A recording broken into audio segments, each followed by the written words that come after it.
He'd gone fishing. At least, that's what the sign said. What's a business owner to do? It was always calming, and the pastime had inched its way closer to becoming a serious ritual. It had only taken a couple years after obtaining his new job in street cleaning. The water rippled at the motion of the electric stilts, the waves disappearing long before they reached the scattered horizon of the lakeside town. There was no wind, no voices to be heard, not even the movement of water. It was merely the hushed whiffling of the machine's movement and Vander's own relaxed breaths.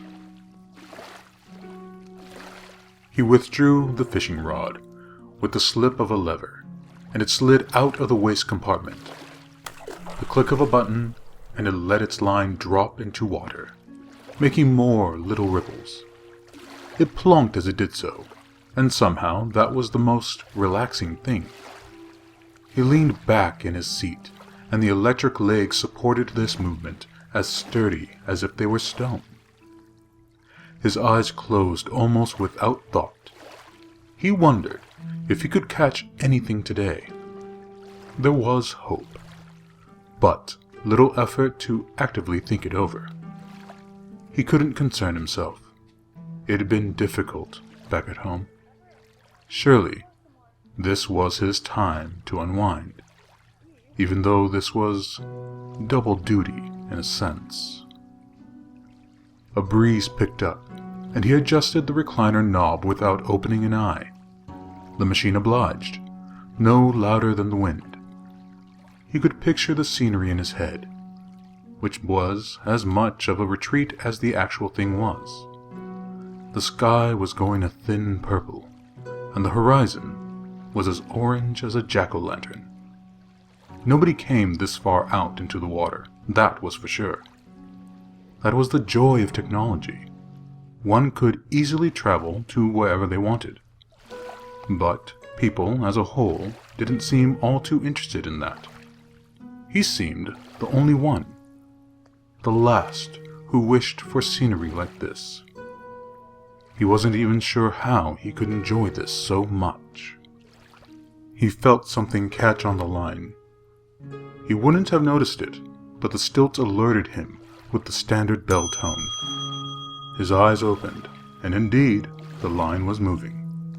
It wasn't much, not in the slightest. He almost thought it was the wind in that instant. How many days after work had he visited here? Rather, how many months? He'd had no sign of catching anything. He was sure he'd been kidding himself. There was no hope, or at least, it was pseudo-hope.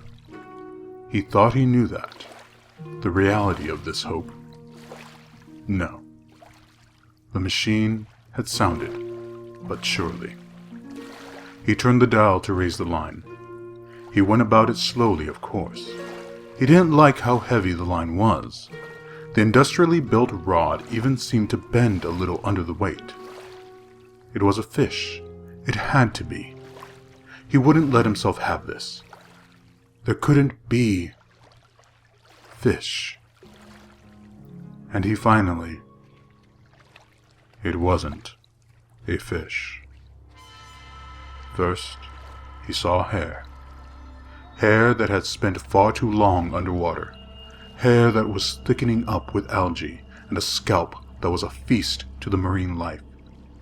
He made out, although he didn't care to think about it too hard, a growth of water maggots sticking out from the decomposing skull.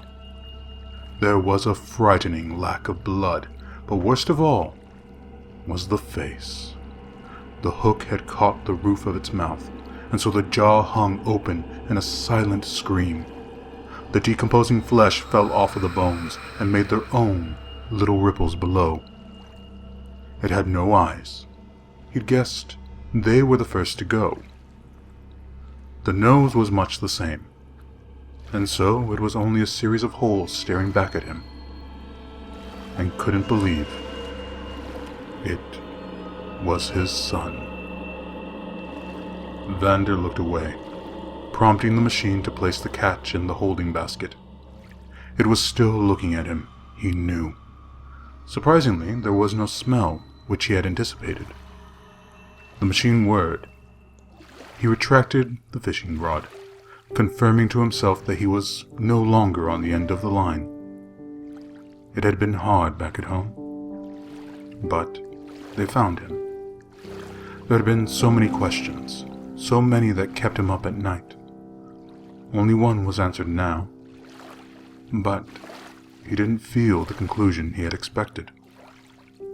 He alerted the machine into action, and the stilts turned back, giving him the sight of the city, and the remaining pumpkin glow of the horizon.